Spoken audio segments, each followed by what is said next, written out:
11 పార్టీలు పార్టిసిపేట్ చేశాయి.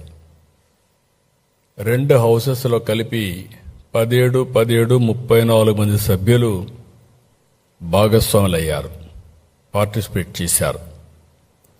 10 పార్టీలు మద్దతు ఇచ్చాయి, మిగిలిన పార్టీలు కూడా సపోర్ట్ చేశారు. మొత్తం 41 పార్టీలు లోక్సభలో ఉన్నాయి. ప్రాతినిధ్యం ఉండే పార్టీలు 41. 9 పార్టీలు రాజ్యసభలో మెంబర్స్ ఉన్నారు, అంటే లోకసభలో లేరు, రాజ్యసభలో ఉన్నారు.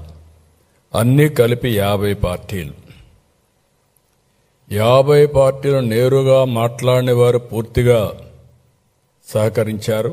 మేము ఆమోదిస్తున్నాం, దీనికి పూర్తిగా సంఘీభావాన్ని తెలియజేస్తున్నామని చెప్పారు. ఇంకొక పక్కన మిగిలిన పార్టీస్ అన్నీ కూడా పార్లమెంట్లో ఏకగ్రీవంగా ఆమోదించారు. ఒకే ఒక పార్టీ, ఆ పార్టీ వైఎస్ఆర్ కాంగ్రెస్ పార్టీ. ఆ పార్టీ ఈ రాష్ట్రంలో ఓట్లేసుకుని ఇక్కడి నుంచి ఎంపీలుగా అయ్యి ఈ రాష్ట్రానికి ద్రోహం చేసే ధైర్యం చేశారు.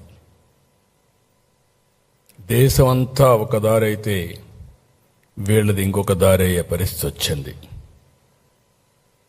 2024 జూన్ 2 నుంచి ఆంధ్రప్రదేశ్ నూతన రాజధానిగా అమరావతి శాశ్వతంగా ఉంటుంది.